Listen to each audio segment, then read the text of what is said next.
بسم اللہ الرحمن الرحیم، السلام علیکم. آپ دیکھ رہے ہیں ہیڈ آن اور میں ہوں منیب فاروق. ایک دن رہ گیا ہے جشن آزادی کی تیاریاں مکمل ہیں. 14 اگست پرسوں ہے. پورا پاکستانی دنیا میں جہاں جہاں ہے یوم آزادی کو بڑے پرجوش طریقے سے مناتے ہیں. پاکستان کے اندر سیاسی معاملات ہمیشہ ہی ترشی کا شکار رہے ہیں اور اس کے اندر ایک ایسی سچویشن ہمیشہ ڈیولپ ہوتی رہی ہے جہاں ایک تناؤ سیاسی جماعتوں کے مابین اور پاکستان کی مقتدرہ اور سیاسی جماعتوں کے مابین رہا ہے. آج جو سچویشن ہے وہ بڑی عجیب ہے. وہ اس لیے کہ ایک جانب پاکستان تحریک انصاف جو کہ اس وقت 2024 کے جو انتخابات ہیں اس کے حوالے سے ایک بہت بڑی اور میجر جماعت کے طور پر ابھری. حکومتی اتحاد جو کہ اس وقت تمام کرو فرق کے ساتھ حکومت میں موجود ہے. پاکستان تحریک انصاف اس احتجاج کے حوالے سے جو عمران خان صاحب نے 5 اگست کو کہا تھا پھر 14 اگست کو کہا، اس کے حوالے سے ایک کنفیوژن کا شکار ہے. اس لیے کیونکہ اگر آپ دو لوگوں کی گفتگو سنیں تو آپ کو یہ لگے گا کہ نہیں، پاکستان تحریک انصاف صرف آزادی کا جشن منائے گی. لیکن اگر آپ دو مزید لوگوں کا تذکرہ سنیں اور ان کا جو موقف ہے وہ سنیں تو آپ کو یہ لگے گا کہ نہیں، اس میں تو ایک احتجاج کا ایلیمنٹ بھی ہوگا. آج ہم ایگزیکٹلی سیاسی طور پر، جمہوری طور پر کہاں کھڑے ہیں، یہ اپنے اندر ایک سوال موجود ہے. لیکن ساتھ ہی ساتھ جہاں اس سیاسی ماحول کے اندر تنگی ہے وہاں اب اسپیکر قومی اسمبلی جناب ایاز صادق صاحب نے ایک پیشکش بھی کی ہے. وہ کیا فرما رہے ہیں اس پیشکش کے اندر، ذرا سن لیتے ہیں. طریقہ وہ ہے جو پرائم منسٹر صاحب نے بھی یہاں بات کی، لا منسٹر صاحب نے کی، انٹیریئر منسٹر صاحب نے کی، میں نے بھی کی. بیٹھیں، بات کریں گورنمنٹ کے ساتھ. میں فیسیلیٹیٹ کرنے کو تیار ہوں. ہم نے پہلے بھی فیسیلیٹیٹ کیا تھا، اس وقت گورنمنٹ کی طرف سے بریک نہیں ہوئی تھی. آپ بات چیت کریں، ان کو ڈیمانڈ کریں، کہیں گے جی ہم پروسیڈنگ میں حصہ نہیں لیں گے اگر آپ ہماری ملاقات یا جو بھی. میری بات سن لیں، میری بات. تو اس لیے طریقہ مذاکرات کا یہ جو گرینڈ جرگہ مجھے نہیں سمجھ آتی. یہ گرینڈ جرگہ ہے میرا، یہ گرینڈ جرگہ اور سینٹ گرینڈ جرگہ ہمارا. یہاں پہ بات کریں. باتیں پہلے بھی اس حوالے سے ہوتی رہی ہیں. شاید پارلیمان کے اندر یا پارلیمان کی کارروائی کوئی معنی اب نہیں رکھتی، خاص طور پر پاکستان تحریک انصاف کے لیے، کیونکہ اس کا کوئی نتیجہ نہیں نکلتا. کیا یہی وجہ ہے یا کچھ اور وجوہات ہیں؟ اس پر بات کر لیتے ہیں. ہمارے ساتھ موجود ہیں رانا احسان افضل صاحب جو کہ کوارڈینیٹر وزیر اعظم کے وفاقی حکومت کی نمائندگی کر رہے ہیں اور اب اپنے حلقے سے الیکشن بھی لڑنا چاہتے ہیں اور لڑیں گے جو بائی الیکشن اب ہوگا. میرے ساتھ موجود ہیں جناب احمد اویس صاحب، سابق ایڈوکیٹ جنرل پنجاب ہیں اور پاکستان تحریک انصاف کے سینئر رہنما ہیں، سینئر ایڈوکیٹ ہیں سپریم کورٹ آف پاکستان کے. احمد اویس صاحب، میں آپ سے اس لیے آغاز کرنا چاہوں گا کہ دیکھیے یہ باتیں پہلے بھی ہوئی ہیں، پارلیمان کے اندر بات کر لیں، سب کچھ کر لیں، حکومتی دور ایک مذاکرات کا شروع ہوا، نہیں کوئی اس میں سے ڈویڈنڈ نکلا. کیا اب کوئی امید ہے آپ کو کہ کوئی گفتگو ہوگی، کوئی مذاکراتی عمل ہوگا جس کے نتیجے میں شاید کوئی بات حکومت اور پاکستان تحریک انصاف کے درمیان بن پائے؟ دیکھیں، بات یہ ہے کہ بالکل بات ہوتی ہے ساری نیت کے اوپر. اگر آپ اس نیت سے ایک ایکسٹینڈ کرتے ہیں انویٹیشن، جو کہ اصولاً پرائم منسٹر کی طرف سے ہمیشہ ہوتا ہے، اس کی وجہ یہ ہے کہ گورنمنٹ جیسے کیسے بھی جب فارم ہو جاتی ہے تو گورنمنٹ مشینری بہت پاورفل ہوتی ہے، جو کہ at the disposal of prime minister of government اور گورنمنٹ کے لیے ڈسپوزل پہ ہوتی ہے. اس لیے میگنینمٹی ہمیشہ جو ہے وہ حکومت کو دکھانا ہوتی ہے. آپ پچھلی حکومتوں میں جب بھی ایجیٹیشن ہوئے ہیں تو آپ دیکھ لیجئے، ایون بھٹو کے زمانے کا اگر آپ دیکھ لیجئے کہ وہ ایجیٹیشن جو تھے وہ بھی الیکشن کے ریگنگ سے شروع ہوئے تھے، اور پھر جب وہ بڑے زیادہ بڑھ گئے تو پھر ان کو بھٹو صاحب کو باقاعدہ خود جو ہے وہ ٹی او آر بنائی انہوں نے اور اعلان کیا اور انوائٹ کیا، اور اس کے نتیجے میں باقاعدہ نیگوسیشن شروع ہوئی اور کامیاب بھی ہو گئی تھی. یہ الگ بات ہے کہ بعد میں مارشل لا آ گیا. تو اس لیے یہ کہنا کہ ہے آپ کسی سے کبھی کوئی لا منسٹر ایک فقرہ بول دیتا ہے اپنی اسپیچ میں پارلیمنٹ کی، کبھی اسپیکر صاحب کو ایک لفظ بول دیتے ہیں، کبھی اس طرح بھی ہوا ہے. کوئی ہر چیز کے کوئی اپنے مینرز ہوتے ہیں، کوئی طریقہ کار ہوتا ہے.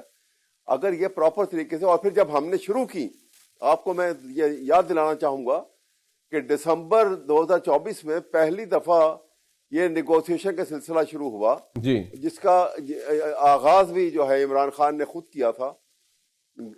اڈیالہ جیل میں ملنے گئے اور وہاں پہ انہوں نے 6 رکنی ٹیم اناؤنس کی اور کہا کہ یہ ٹیم جا کے ان سے ملے گی. اور وہ ٹیم جب اڈیالہ جیل سے باہر نکلی تو پہلے تو ان کو وہیں گرفتار کر لیا گیا, پھر اس کے بعد وہ رہا ہوئے. اگلے دن جا کے وہ ملے, اور ملنے کے بعد یہ وہاں پہ بڑے اچھے ماحول میں اسپیکر کے چیمبر میں ملاقات ہوئی, اور اچھے ماحول میں ملاقات ہوئی, اور وہاں یہ فیصلہ ہوا کہ بھئی آپ اگلی ملاقات جو ہے وہ 2 جنوری کو ہوگی اس سال کی. اور اس ملاقات میں آپ یہ جب گئے تو وہاں پہ انہوں نے کہا کہ آپ ایسے کریں کہ آپ تحریری اپنے مطالبات لے آئیں, اور ہم اس کو یکے بعد دیگر سب کو دیکھیں گے, غور کریں گے, اور اس کسی نتیجے میں پہنچ جائیں گے. اور وہاں پہ ہی یہ فیصلہ بھی ہو گیا کہ اگلے دن وہ پرائم منسٹر سے عمران خان سے میٹنگ کروائیں گے اپنی ٹیم کی, کہ یہ ان سے مشورے کے بعد تحریری مطالبات لے کر آئیں گے, اور اس کے بعد آگے باقاعدہ مذاکرات شروع ہو جائیں گے. وہ اگلا دن نہیں آیا, یہ آپ کے ریکارڈ کے اوپر ہے. بالکل 2 جنوری کے بعد وہ اگلا دن نہیں آیا, اور وہ 14 دن تک روز کوشش کرتے رہے. لیکن ان دنوں میں وہ جو سپرنٹینڈنٹ تھے جیل کے وہ زیادہ طاقتور ہو گئے, اور پرائم منسٹر جو ہے ان کی استطاعت نہیں تھی کہ وہ ان کو مطلب پھر ٹھیک ہے, یعنی کہ وہ بھی آپ سمجھتے ہیں کہ وہ ختم حکومت کی وجہ سے. رانا صاحب بات یہ ہے کہ جو ابھی احمد عویس صاحب نے بتایا, دیکھیے it's part of record also نا, آپ پر تانا یہ ہوتا رہا کہ جی آپ عمران خان صاحب سے ملاقات تو کروا نہیں سکتے, مذاکرات آپ سے کیا کیے جائے. تو اب بھی یہی ہوگا کہ اگر بیٹھ جائیں گے تو اسپیکر صاحب نے تو فرما دیا ہے کہ نہیں بیٹھ جائیں, but fact of the matter یہ کہ ملاقات آپ پھر نہیں کروا پائیں گے. بسم اللہ الرحمن الرحیم.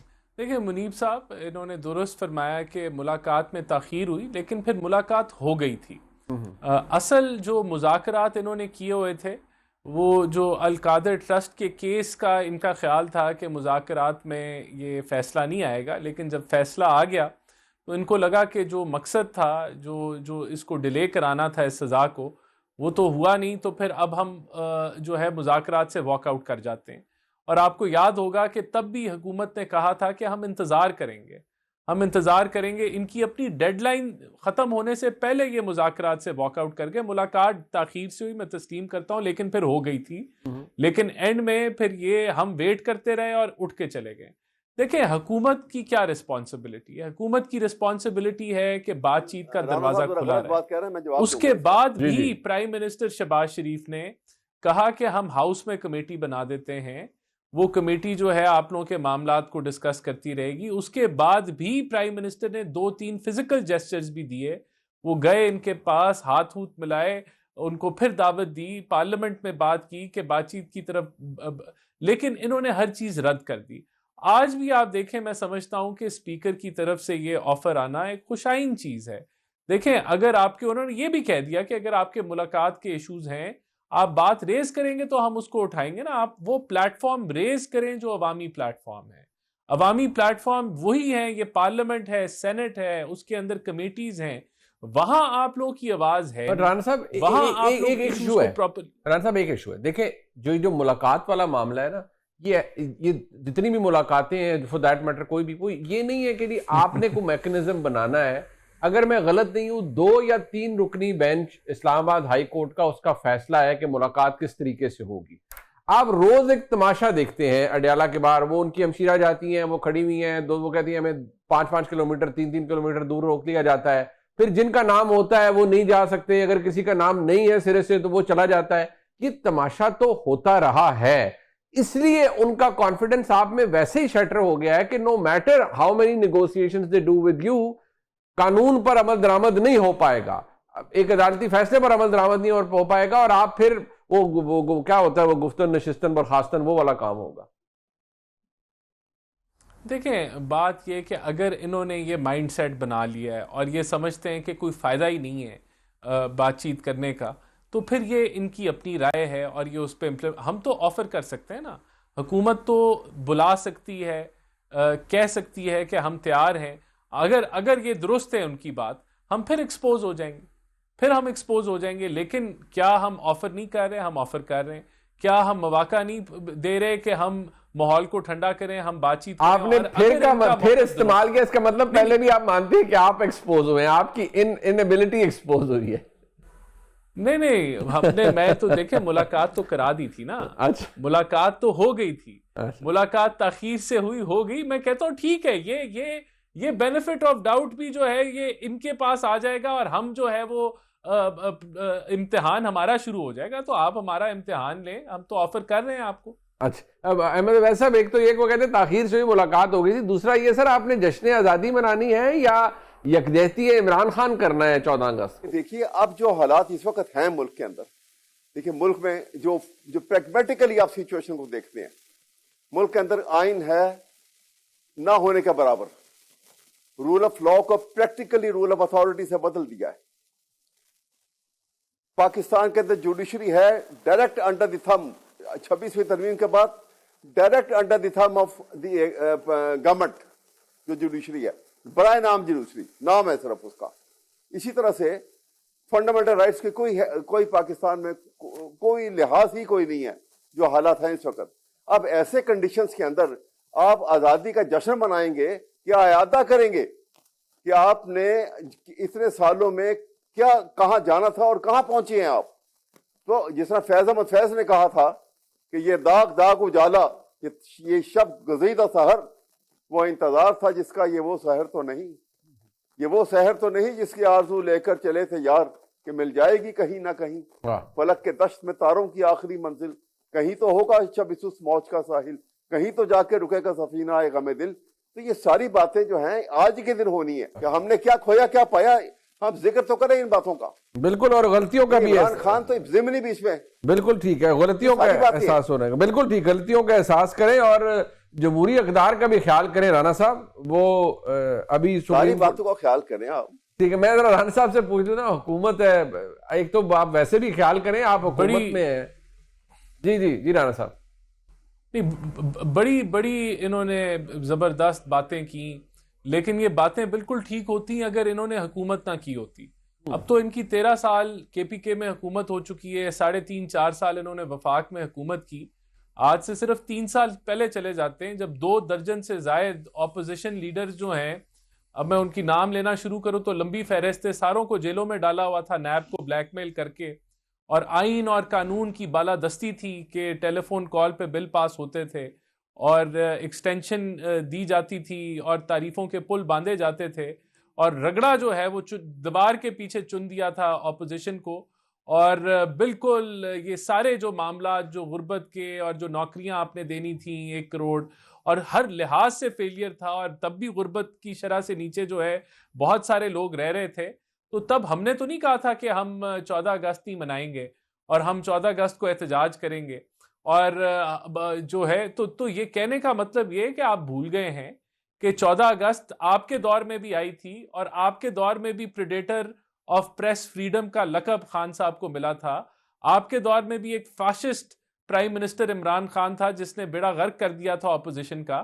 تو آج آپ جو ہے وہ آپ کو بڑا وہ 14 اگست آپ نہیں منانے جا رہے. تو میں تو کم از کم میں سمجھتا ہوں کہ وہ دن نہیں ہے سیاست کرنے کا, وہ دن ہے صرف پاکستان کا پرچہ لہرانے کا اور یکجہتی دکھانے کا. تو اس دن آپ بالکل جو کمیاں کوتاہیاں ہیں جو بیسیوں ہیں اس کی بات چیت ضرور کریں, لیکن احتجاج مت کریں. احتجاج آپ 13 کو کل کر لیں یا آپ پرسوں کر لیں یا کوئی اور دن رکھ لیں.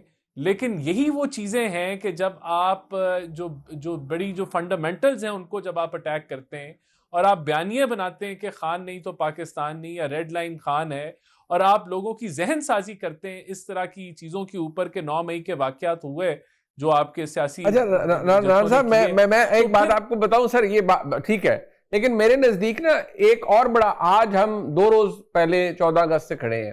میرے پاس وہ ابھی میں کلپ نہیں ہے, لیکن اگر آپ نے دیکھ لیا ہوگا سوشل میڈیا پہ, جو گورنر سندھ جو ہیں کامران ٹیسوری صاحب, تعلق ان کا ایم کیو ایم کے دوستوں سے بھی پوچھتے ہیں, وہ بھی ادھر ادھر دیکھتے ہیں کہ اچھا ہمارے ہیں, ان کو بھی نہیں پتہ لگتا کہ ان کا تعلق یا ڈاک خانہ کیا ہے.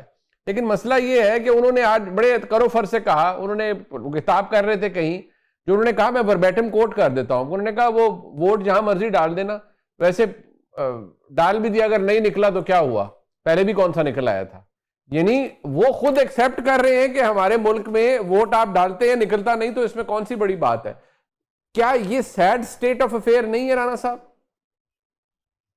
میں تو ان کے موقف کو انڈورس نہیں کروں گا, اور بالکل انہوں نے غلط بات کی ہے, اور اس طرح کی چیز کو انڈورس بھی نہیں کرنا چاہیے، اور ایک گورنر کے لیے اس طرح کی سٹیٹمنٹ دینا میں تو شرمناک سمجھتا ہوں، اور ان کو ایسی سٹیٹمنٹ نہیں دینی چاہیے. ان کو ایکسپلین کرنا چاہیے کہ ان کا کیا مطلب ہے اور وہ کیا کہنا چاہ رہے ہیں، اور اگر وہ یہی سوچ رکھتے ہیں تو یہ افسوسناک ہے. میں تو یہی کہہ سکتا ہوں اور میں کنڈیم کر سکتا ہوں ان کی سٹیٹمنٹ. میں آئی ایم ہیپی کہ آپ نے اس کو ان ایکولی کنڈیم کیا. احمد اویس صاحب last word sir, last word on this. تو میں نے اس لیے ان کا گورنر صاحب کا نام لیا بیکاز گورنر صاحب اس نظام کا حصہ تو ہے. میں رانا صاحب نے جو کہا نا، میں صرف 2 لفظوں میں صرف کہوں گا کہ رانا صاحب نے جو باتیں کی نا، آپ دیکھیے اس میں میں کبھی جسٹیفائی نہیں کروں گا. ماضی میں غلطیاں ہوئیں، سب سے ہوئیں، کسی نے بلنڈر کی، کسی نے تھوڑی کی، کسی زیادہ کی. لیکن کیا ہم ماضی میں کھڑے رہیں گے؟ ہم نے آگے جانا ہے تو وہ غلطیاں ہم آج دہرائیں کیوں؟ آج ہم کیوں نہ اس کو اچھے طریقے سے منائیں اور اس کو ہم کہیں، کھڑے ہو کے کہیں کہ ہاں یہ ہماری کوتاہیاں غلطیاں ہیں، اور اگر ہیں تو ہم ان کو ٹھیک کریں گے اور کمٹمنٹ کریں. میں نے جس طرح آپ کے سامنے باتیں کی ہیں، اور اس میں آپ آج بھی یہ بھی فیصلہ اگر ہو جائے نا 14 اگست کو، ایک راؤنڈ ٹیبل کانفرنس کریں کانسٹیٹیوشن کو بنیاد بنا کر، ساری پولیٹیکل پارٹیز کو اس میں بلائیں آپ، اور ایک کھلی ڈیبیٹ کریں اس کے اوپر کہ آئین کی کتنی اہمیت ہے، کتنی ضرورت ہے، اور آئین کو کیسے پاکستان میں نافذ کیا جائے. ٹھیک ہو گیا. یہ چیزیں جو ہیں یہ پروڈکٹیو چیزیں ہیں جو 14 اگست سے منسوب ہیں اور ہونی چاہیے. بالکل ٹھیک، بالکل ٹھیک. میں شکریہ ادا کروں گا جناب احمد اویس صاحب کا اور رانا احسان افضل صاحب کا. پروگرام کے سیگمنٹ میں ہم 27ویں آئینی ترمیم آ رہی ہے یا نہیں آ رہی، لیکن اس کا تعلق پاکستان کی آئینی ڈھانچے سے کس حد تک ہوگا. کیا پاکستان کے اندر ایک نئی کانسٹیٹیوشنل کورٹ اب فائنلی بننے جا رہی ہے یا نہیں؟ بہت سی جگہ پر لکھا جا رہا ہے کہ یہ ڈیٹیل سکیچی ہے، لیکن جو 26ویں آئینی ترمیم میں ہوا اور اس کے ارد گرد یہی اطلاعات اور یہی خبریں آتی تھی کہ یہ انفنشڈ ایجنڈا ہے، ابھی بہت کچھ ہونا ہے، تشنگی رہ گئی ہے. اس کی لائکلیہڈ یہ ہے کہ حکومت کے پاس ایک کمفرٹیبل پوزیشن اب پارلیمان کے اندر موجود ہے، تھینکس ٹو سم ججمنٹس جو کہ عدالتوں کی جانب سے بھی آئیں، ڈسکوالیفیکیشنز بھی ہو رہی ہیں، اور جو مخصوص نشستیں بھی ملی حکومتی اتحاد کو، اس سے بھی حکومت بہت کمفرٹیبل ہو گئی ہے. تو معاملات جا کس طرف رہے ہیں؟ کیا ہمیں ایک باقاعدہ آئینی عدالت کی ضرورت ہے یا نہیں ہے؟ وکلا اس حوالے سے کیا کہتے ہیں؟ صدر سپریم کورٹ بار اس حوالے سے کیا کہتے ہیں؟ اسلام آباد ہائی کورٹ بار کے جو دیگر ممبران ہیں وہ کیا کہتے ہیں؟ میں ذرا اس پر بات کرنا چاہوں گا. میرے ساتھ موجود ہیں میاں رؤف عطا صاحب جو کہ صدر ہیں سپریم کورٹ بار کے. میاں صاحب بہت شکریہ آپ کا. میرے ساتھ موجود ہیں جناب ریاست علی آزاد صاحب، سابق صدر ہیں اسلام آباد ہائی کورٹ بار کے. ریاست صاحب آپ کا بھی بہت شکریہ. میاں صاحب سب سے پہلے میں آپ سے آغاز کرنا چاہوں گا، بحیثیت صدر سپریم کورٹ بار، کیا آپ سمجھتے ہیں کہ جو اس وقت آئینی بینچ ہے، آپ کو پتہ ہے، مجھ سے بہتر آپ جانتے ہیں، اس کی اب تو سٹرینتھ بھی کافی زیادہ ہو گئی ہے، بڑا تگڑا قسم کا بینچ ہے، اس کے باوجود ضرورت محسوس ہوتی ہے ایک آئینی عدالت کی آپ کے نزدیک؟ دیکھیے، جب شروع میں ہمارے بسم اللہ الرحمن الرحیم جب ہمارے الیکشن ہو رہے تھے تو ہمارے دونوں گروپ جو آمنے سامنے تھے، تو اس وقت ہمارا مطالبہ یہی تھا کہ کانسٹیٹیوشنل کورٹ کا ہونا ضروری ہے. لیکن چونکہ سیاسی جماعتوں نے یہ مشاورت کرنے کے بعد اور جب ان کی حتمی مشاورت ہوئی، اس وقت کی جو پی ٹی آئی کی جو کچھ نمائندگی تھی وہ بھی لوگ وہاں پر موجود تھے، تو انہوں نے اس چیز کی مخالفت کی کہ کانسٹیٹیوشنل کورٹ نہیں ہونی چاہیے، لہذا کانسٹیٹیوشنل بینچ بننا چاہیے. تو اس سیاسی جماعتوں کی جو آپس کی مشاورت کی تکمیل کے بعد پھر یہ کانسٹیٹیوشنل بینچ بنایا گیا جو آئینی ترمیم لائی گئی. اس آئینی ترمیم میں اس میں ترمیم کی گئی اس کی حد تک، اور پھر یہ اس کی بنیاد پھر یہ آئینی جو بینچ بنایا گیا ہے. تو آئینی بینچ تو اپنا کام پرفارم کر رہا ہے. اگر دیکھتے ہیں کہ اس میں اگر صحیح مقدمات کی صحیح طریقے سے سنوائی نہیں ہو رہی اور لوگوں کو اس کے فوائد نہیں مل رہے، اگر انصاف کی بہتری کے لیے کوئی ترمیم آنے کا امکان ہے تو دیکھیں گے. لیکن اگر اس سے کوئی عدلیہ کی آزادی پہ قدغن لگتی ہے، یا اس میں کوئی عدلیہ کے اوپر کوئی ایسا دباؤ آتا ہے، یا اس کا جو بنیادی ڈھانچہ ہے جو عدلیہ کا وہ متاثر ہونے کا خطرہ ہے، یا آئین کا ڈھانچہ بنیادی ڈھانچہ جو ہے وہ تباہ ہونے کا ہوتا ہے، یا اس میں کوئی حرف آنے کی ہوتی ہے، تو سپریم کورٹ بار پر اس کو سپورٹ نہیں کرے گی. میاں صاحب ایک اور بات کہ جو اس وقت موجودہ آئینی بینچ ہے، آپ کے نزدیک، آپ کے مشاہدے میں، ظاہری بات ہے بہت سے لوگ بھی اپروچ کرتے ہیں، کیا مطمئن ہے اوور آل لوگ آئینی بینچ کی کارکردگی سے جس طرح سے بھی وہ چل رہا ہے؟ دیکھیں، ابھی تک جو ان کے فیصلے آئے ہیں، میرا خیال اس نے جو ان کا مینڈیٹ تھا اس کے مطابق انہوں نے فیصلے کیے ہیں. وہ کورٹ جو ہے وہ مثل کے مطابق فیصلے کرتی ہے. کورٹ کے سامنے جو شواہد آتے ہیں جو چیزیں سامنے رکھی جاتی ہیں، جو مواد رکھا جاتا ہے، جو دستاویزات رکھی جاتی ہیں، ان کی بنیاد پہ جو فیصلے کیے ہیں وہ تو انہوں نے ٹھیک فیصلے کیے ہیں. اس سے کوئی ایسا نہیں جو باقی اختلاف ہو سکتا ہے فیصلہ جات سے. میں بھی تنقید کر سکتا ہوں، آپ بھی کر سکتے ہیں. اچھا، یہ جو ایک اور اب ظاہری بات ہے کیونکہ ڈیٹیلز جیسے میں نے عرض کیا سکیچی ہیں، اس کے اندر کوئی پتہ نہیں لگ رہا کہ ایگزیکٹلی کیا چیزیں ہوں گی، لیکن کیونکہ یہ اب ادھر ادھر سے آپ کو اتنی کانفرمیشن تو ملتی ہے کہ کچھ ضرور ہو رہا ہے. اب اس کا ڈرافٹ وزیر قانون کے پاس ہے. وزیر قانون یا وزارت قانون بڑا جیلسلی گارڈ کرتی ہے آج کل اپنی چیزوں کو. یہ جو ججز ٹرانسفر کے حوالے سے ایک ایشو ہے، کیا اس میں کہا جا رہا ہے کہ وہ کنسنٹ کے ایلیمنٹ کو شاید اومٹ کیا جائے گا؟ کیا جو پچھلے دنوں ایک کنٹروورسی بھی ہوئی اسلام آباد ہائی کورٹ میں، اگر میں غلط نہیں ہوں تو وہاں ابھی بھی ایک انکمفرٹیبل سی سچویشن ہے. تو میاں صاحب آپ کے نزدیک جو ججز ٹرانسفرز ہوئی ہیں پچھلے کچھ عرصے کے اندر ہائی کورٹس کے لیول کے اوپر خاص طور پر، وہ معاملات درست تھے یا اس میں کچھ امینڈمنٹس کی ضرورت ہے آپ کے نزدیک؟ دیکھیں، وہ معاملات درست ہے. ہم تو اسی ٹائم بھی کہتے رہے کہ جو اسلام آباد ہائی کورٹ ہے ایک فیڈرل کورٹ ہے. اس میں چاروں صوبوں کو نمائندگی ملنی چاہیے اور وہ نمائندگی ملی ہے اس میں. وہ ٹرانسفر کا جو آرٹیکل 200 ہے وہ تو آئین کے میں پہلے سے موجود ہے، 26 ترمیم سے پہلے سے موجود ہے وہاں پر. تو اس کے تحت وہ تو پاور ایکسرسائز کی ہے پریزیڈنٹ نے. لیکن جہاں تک آپ کا یہ سوال کہ یہ 27ویں ترمیم منسٹر لا صاحب کے پاس ہے، میں نے بھی ان سے جب ادھر ادھر سے یہ باتیں نکلی، ریومر آئی، تو ان سے رابطہ کیا. انہوں نے تو اس بارے میں کوئی نفی کا اظہار کیا. کوئی ایسے ابھی تک تو پائپ لائن میں نہیں ہے. باہر 6 مگوئیاں ادھر ادھر سے ہو رہی ہیں، لیکن ذمہ دار جو حلقے ہیں وہ تو اس کی تردید کر رہے ہیں فی الحال. میاں صاحب آپ نے بالکل درست فرمایا ہے کہ اگر منسٹر صاحب کہہ دیں کہ واقعی کوئی آئینی ترمیم آ رہی ہے تو پھر وہ منسٹر آف لا تو نہ ہوئے نا. اگر انہوں نے میرے اور آپ کے آگے انہوں نے ایکسیپٹ کر لیا، مان لیا کہ واقعی کوئی ترمیم آ رہی ہے. سر میرے ذرا ساتھ رہیے گا.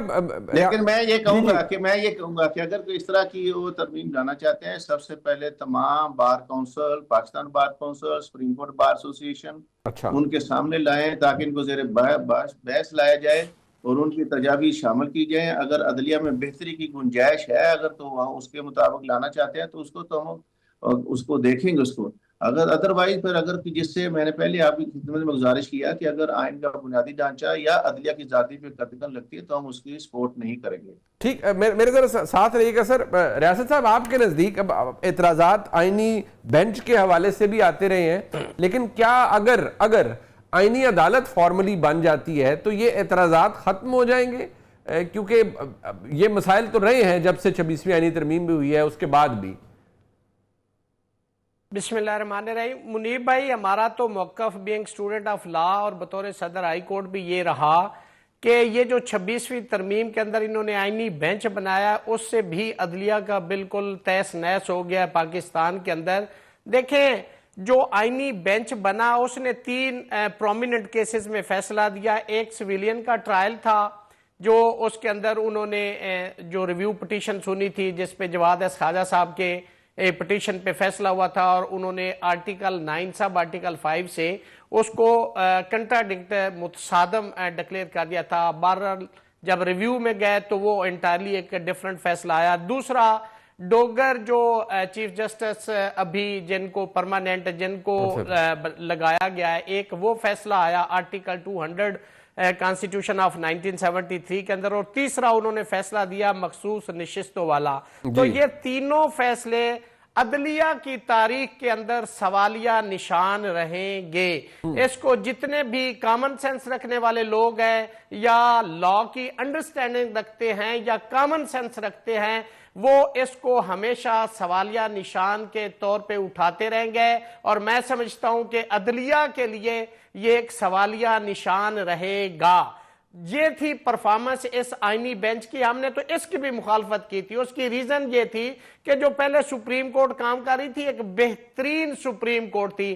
چونکہ گورنمنٹ اس میں اپنے آپ کو کمفرٹیبل نہیں سمجھتی تھی، اس لیے انہوں نے 26ویں ترمیم کر کے آئینی بینچ کو تمام اختیارات سپریم کورٹ کے حوالے کر دیے. لیکن میں بطور اسٹوڈنٹ آف لا اور شہری پاکستان کے میں زیرو اس پہ سیٹسفائی ہوں کہ جی یہ ہونا چاہیے تھا. بالکل آپ نے صفر مارکس دے دیے آئینی بینچ کو. بالکل زیرو. اور میں سمجھتا ہوں کہ اس سے ابھی میرے صدر صاحب فرما رہے تھے کہ دیکھیں گے کہ 27ویں ترمیم میں لوگوں کو یہ جو ابھی 26ویں اس سے فوائد مل رہے ہیں یا نہیں. لوگوں کی تو بات نکال دے, اس میں تو لوگ تھے ہی نہیں, اس میں تو شہری تھے ہی نہیں, اس میں تو صرف حکومت اور اینی بینچ تھا, اس میں لوگ کہاں تھے یہ بتا دیں. کس کو فائدہ ملا, کون سی ججمنٹ ہوئی which is for the larger ریاست صاحب دیکھیں میں ایک بات ریاست صاحب سر ایک سیکنڈ ریاست صاحب ایک بات ہے, دیکھیں کوئی بھی فیصلہ ہو وہ کسی ایک کے لیے اچھا ہوتا ہے, کسی ایک کے لیے برا ہوتا ہے. سوال تو یہ ہے کہ فیصلہ درست ہونا چاہیے, آئین قانون کے مطابق ہونا چاہیے. بالکل میاں صاحب میں آپ کے پاس آتا ہوں ایک بات, اور ابھی ریاست صاحب آپ منیر بھائی مجھے بتائیں جو پہلے سویلین کے ٹرائل سے جواد خواجہ صاحب کی ججمنٹ اس کیس میں آئی پٹیشن میں, کیا وہ خراب تھی؟ وہ اس وقت خراب تھی جب حکومت کے خلاف تھی. وہ جو دوسری جج مخصوص نشستوں والی تھی وہ اس وقت خراب تھی جب پی ٹی آئی کے حق میں تھی. اب وہ چونکہ جب وہ ڈوگر کو لگایا گیا آرٹیکل 200 کے اندر, میں لکھ کے دے رہا ہوں منیب بھائی, یہ میرا جملہ آپ نے سنبھال کے رکھنا ہے, آزاد عدلیہ جب بھی یہ 26ویں ترمیم آگے پیچھے ہوگی یا ریورس ہوگی یہ سسٹین نہیں کریں گی. یہ آرٹیکل 200 کے اندر ایک لفظ نہیں لکھا ہوا, اور آپ نے بائی ہوکر کروک اس کے اندر آپ نے ایک عارضی جج لا کے اس کو پرماننٹ جج لگا دیا ہے, اس لیے کہ اسلام آباد ہائی کورٹ سے حکومت نالا تھی, اس کے اندر ایک ناکہ لگانا تھا. منیب صاحب میرٹ کی یہ بات ہے, میں بطور اسٹوڈنٹ آف لا بات کر رہا ہوں, میں کسی پولیٹیکل پارٹی کے نہ فیور میں ہوں نہ ڈس فیور میں ہوں, میرا ایک امپارشل ویو ہے اس کے حوالے سے. دوسری بات یہ کہ آپ 27ویں جی میں ذرا میاں صاحب کا موقف اس پہ لے لوں. میاں صاحب وہ کہتے ہیں لوگوں کی تو باری نہیں آئی, حکومت اور فائدہ ہوا جن لوگوں کو, انہوں نے سارا کیا, ایگزیکٹو کی اتنی انگریس ہو گئی ہے عدلیہ کے اندر, ادھر ایک جج صاحب کو لاہور سے لا کر مستقل جج بنا دیا, اسلام آباد ہائی کورٹ کا چیف جسٹس بنا دیا. وہ ایک میکنزم کے تحت آئے ہیں, ایسے تو نہیں آیا کہ ایسے اٹھا کے بس پہ بیٹھ کے آ کے وہاں کورٹ کے اندر بیٹھ گئے ہیں. آرٹیکل 200 جو ہے وہ آج کا نہیں ہے, 26 ترمیم سے پہلے کا ہے. میں نے پہلے بھی گزارش کی, اس کے جو 4 مراحل سے وہ سارے گزرنے کے بعد صدر پاکستان نے اپنے اختیار استعمال کرتے ہوئے تبھی ان کی ٹرانسفر ہوئی ہے. اور ان کی جو سینیارٹی متاثر ہوئی تھی ججوں کی, انہوں نے بھی اپنے تمام فورم جو لیگل فورم تھے ان پہ اپنا ریمیڈی لے کر وہاں پر گئے, ان فورم کو انہوں نے یوز کیا, ان کے حق میں فیصلہ جات نہیں آئے. تو یہ دیکھیے ایک جوڈیشل فورم نے ان کے ڈیسائیڈ کیا ہے, اس کی بنیاد پہ اگر چیف جسٹس وہاں اسلام آباد ہائی کورٹ بنے, ماضی میں بھی بنتے آئے وہاں پر. 26 ترمیم سے پہلے سے یوسف زئی گیلانی والا فیصلہ کیا آزاد عدلیہ کا فیصلہ تھا, اس سے پہلے کتنے فیصلہ جات آئے. یہ ریاست جاج صاحب کے پہلے اس سے پچھلے چیف جسٹس صاحب نے نہیں کسی سیاسی پارٹی کے رہنما کا گڈس ٹو یو سی کہا, فلانا کہا. یہ ساری باتیں ماضی میں بھی اسی طرح کی ہوتی آئی ہیں, تو ان پہ بھی اگر بات کی جائے تو بات بہت لمبی چلی جائے گی. یہ اس طرح نہیں, بات نہیں ہے کہ جو کسی کو پسند نہ آئے کہ وہ آزاد عدلیہ نہیں ہے, جو پسند آئے وہ آزاد عدلیہ ہے. بہرحال بہتری کی گنجائش ہے. اگر یہ سیونل ٹرائل والا جو کیس ہے اس میں ہم نے بھی مخالفت کی تھی. باقی سارے جو مخصوص نشستوں والا فیصلہ ہے وہ بالکل ٹھیک دیا ہے, کیونکہ کوئی سیاسی پارٹی وجود رکھتی نہیں تھی, تو آزاد لوگوں کو کیسے وہ دیا جا سکتی تھی. وہ میاں صاحب ایک بات ہے سر, آپ کے نزدیک میں دیکھیں مائنیوٹ جو انہوں نے 3 کیسز گنائے کے لیے بڑے غلط فیصلے ہیں اور یہ بالکل صفر کارکردگی ہے, میں اس پہ نہیں جاتا. آپ کے نزدیک سر آج کی عدلیہ 26ویں آئینی ترمیم کے بعد اور 27ویں آئینی ترمیم جس کے بارے میں آپ بھی فرما رہے ہیں کہ لا منسٹر صاحب کہتے ہیں نہیں وہ تو آنی نہیں ہے, لیکن میں عرض کر رہا ہوں کہ شاید بہت کچھ ہو بھی سکتا ہے, تو مجھے صرف یہ بتائیے آج کی عدلیہ آزاد ہے, زیادہ آزاد ہے, یا 26ویں آئینی ترمیم سے پہلے زیادہ آزاد تھی؟ یہ اگر میں پاکستان کی تخلیق کے وقت, پاکستان کے قیام سے لے کے اب تک جو اگر میں آپ کو مختلف جو ادوار میں فیصلے دیے گئے ہیں, کیا اس وقت عدلیہ آزاد تھی؟ مولوی تمیز الدین کیس آپ کے سامنے ہے, ذوالفقار علی بھٹو صاحب کا جوڈیشل مرڈر آپ کے سامنے ہے, یوسف زئی گیلانی والے کیس آپ کے سامنے, اس کے درمیان اور بہت سارے جو کیسز ہوئے ہیں. کیا اس وقت 26 ترمیم موجود تھی؟ بالکل موجود نہیں تھی. لیکن اس وقت بھی عدلیہ جو ہے پہلے سے زیادہ محفوظ ہوئی ہے. اس وقت جو ہے ججوں کی تعداد بڑھا کے لوگوں کے جو عام لوگ شہریوں کے جو مقدمات ہیں ان کو نمٹانے میں تیزی آئی ہے وہاں پر. اس وقت سپریم کورٹ نے جب سے 26 ترمیم بنی ہے کم از کم 16-17 ہزار کیسز جو ہیں ڈسپوز آف ہوئے وہاں پر. اس وقت چھٹیاں ہونے کے باوجود بھی 4 بینچ اسلام آباد میں بیٹھے ہوئے, اور اس وقت 2 بینچ جو ہے پشاور میں وہاں کام کر رہے, کراچی میں علیحدہ بینچ کام کر رہے. اس سے زیادہ لوگوں کو اور کیا زیادہ انصاف فراہم کیا جائے وہاں پر. لیکن یہ وہ بات نہیں کرتے کہ جہاں ایگزیکٹو سائٹ پہ جہاں پہ مقدمات کی نرسریاں جہاں کی وجہ جس کی وجہ سے جو ہے کیسز کا جو انبار لگتا ہے عدالتوں میں، ان کی اصلاحات کرنے کی ضرورت ہے. آپ کو ایگزیکٹو سائڈ پہ جو ہے نا اصلاحات کرنے کی ضرورت ہے. ان چیزوں پہ یہ بات نہیں کرتے. یہ محض تنقید جو برائے تنقید جو ہے یہ اچھا عمل نہیں ہے. ٹھیک ہے ریاض صاحب، آپ ذرا اس کے اوپر رسپونڈ کر دیجئے گا. آپ کے نزدیک آج کی عدلیہ محکوم ہو گئی ہے 26ویں ترمیم کے بعد؟ اب تو عدلیہ رہی نہیں ہے منیب بھائی، اب تو ملازم عدلیہ بیٹھی ہے جو حکومت کی فیور کے فیصلے کرتی ہے. اس کو آپ عدلیہ کہتے ہیں؟ جو وقت کو حاکم ہوتا ہے نا، اس وقت کو حکمران ہوتا ہے، اس سے جو بندہ تنگ ہوتا ہے، گریوڈ ہوتا ہے، وہ عدلیہ کے پاس آتا ہے. آپ اسلام آباد ہائی کورٹ میں جائیں، جو 5 ججز جنہوں نے خط لکھا تھا ان کو ارجنٹ کیسز مارک نہیں ہوتے، ان کی ڈیبیاں نہیں بنتی، ان کے پاس جو ایک پولیٹیکل پارٹی کے کیسز پڑے وہ فکس نہیں ہوتے. اس کو آپ عدلیہ کہتے ہیں؟ میرا صدر جو بیٹھا ہے اس نے تو آئین اور قانون کی بات کرنی تھی. یہ حکومت کے فیصلوں کو سپورٹ کر رہے ہیں جو وکلاء کا مینڈیٹ ہی نہیں ہے.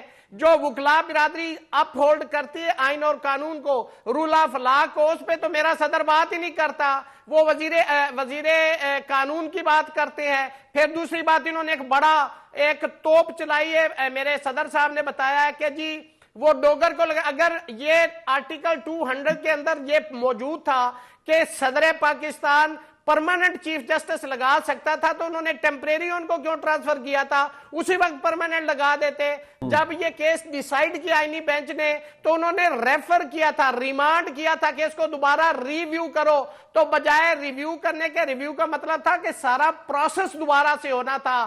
سمریز جس کے اوپر ڈیلیبریشن نہیں ہوئی تھی وہ دوبارہ ہونی تھی. چیف جسٹس اسلام آباد ہائی کورٹ کی، چیف جسٹس پاکستان کی، وزیر قانون کی سمری، پھر پریزیڈنٹ. انہوں نے کیا کیا کہ بجائے کہ ڈیلیبریشن اور پروسیس کرتے انہوں نے ایک نوٹیفیکیشن کر کے اس کو پرماننٹ کر دیا. آرٹیکل 200 کے اندر ایک لفظ بتا دیں. اچھا چلے ایک منٹ ریاض صاحب، ایک سیکنڈ. میاں صاحب آپ فرما لیں، کچھ آپ فرمانا چاہ رہے تھے. نہیں، وہ جو ریمانڈ ہوا تھا صرف سینیارٹی کے تک تھا. سینیارٹی انہوں نے ڈیٹرمائن کرائی. ان کا لینتھ آف سروس جو تھا ڈوگر صاحب کا زیادہ تھی، اسی کی بنیاد پہ ان کو سینیارٹی جو ہے اسائن کی گئی. اور جب ٹرانسفر ہوا ہے تو اپنی سینیارٹی کیری کرنی تھی انہوں نے اسی آرٹیکل کے تحت. یہ تو سپریم کورٹ نے ججمنٹ پڑھ لیا. چلے میں یہاں کو سارا عدالت تھوڑی ہے، اس میں ساری ڈیٹیل آئی ہے، تھوڑا پڑھنے اس کو دیکھیں. ایک بات ریاست صاحب، نہیں ہے جس نے اس کو پھر سے ریویو کرنا. ریاست صاحب ایک سیکنڈ، کہاں کی بات کر رہے ہیں کہ جی اچھا میری بات سنیں نا، میری بات سنیں. سینیئرٹی ہائی کورٹ کی، یہ انڈیا کی سپریم کورٹ نہیں ہے کہ وہاں کے ججز اپنی سینیئرٹی کیری کرتے ہیں. یہاں ہر ہائی کورٹ کی اپنی سینیئرٹی. اچھا ایک بات ریاست صاحب، ایک سیکنڈ، ایک منٹ ریاست صاحب. 1976 میں جب بلوچستان سندھ ہائی کورٹ ایک تھی، جب اس کی بائیفرکیٹ ہوئی، بلوچستان ہائی کورٹ بنی تو وہاں سے ججز آئے تو اپنی سینیارٹی کیری کر کے آئے تھے. تھوڑا سا اس کو بھی دیکھ لیں. اچھا چلے پریسیڈنٹ ماضی سے موجود سارا ہے. آرٹیکل 200 کے اندر بتا دیں. اچھا ایک بات میں ریاست صاحب، ریاست بھائی اپنی لا اور اپنی جی سر ایک سیکنڈ بات یہ ہم نے یہاں عدالت میں فیصلہ تھوڑی کرانا ہے. میں نے صرف یہ ہے کہ ایک جگہ یہ میاں صاحب نے بھی اس کا ذکر ضرور کر دیا کہ دیکھیں پہلے بھی ہمارے ملک میں عدلیہ کے اوپر سوالات انڈیپینڈنس کے اوپر اٹھتے تھے. انہوں نے کہا گڈ ٹو سی، تو آپ کو گڈ ٹو سی یو والا جسٹس پسند تھا، آج آپ کو پسند نہیں ہے. اچھا ایک سیکنڈ منیب صاحب، آپ میری بات سنیں گے؟ جی. یہی گوڈ ٹو سی والا جج تھا جس نے رات کو عدالت کھولی. یہی گوڈ ٹو سی والا جج تھا جس نے سوری کی رولنگ کو سیٹ سائڈ کیا تھا. یہی گوڈ ٹو سی والا چیف جسٹس تھا جس نے کہا تھا فلاں ٹائم اجلاس ہوگا، فلاں ٹائم ووٹنگ ہوگی. یہ اس کے پاس اختیار تھا. اس وقت تو یہ اچھا تھا. اس وقت تو گوڈ ٹو سی والا جو چیف جسٹس تھا وہ بہت اچھا تھا. اس وقت یہی ایک پارٹی کہتی تھی کہ یہاں آئین اور قانون کی بالادستی ہوئی ہے. اس وقت اس کے نعرے لگاتے تھے. جب انہوں نے گو ٹو سی کہا وہ برا ہو گیا. یہ جو ہوتا ہے نا ایک پنجابی کا مقولہ ہے کہ میٹھا میٹھا ہپ ہپ کڑوا کڑوا تھو تھو. جب ان کے حق میں آئے تو وہ گو ٹو سی والا بھی بہت اچھا تھا. جب ان کے حق میں فیصلے لیے وہ بہت برا ہو گیا. ہم تو نہ اچھے کے حق میں نہ برے کے. ہم کہتے ہیں اس ملک کے ساتھ مخلص ہو،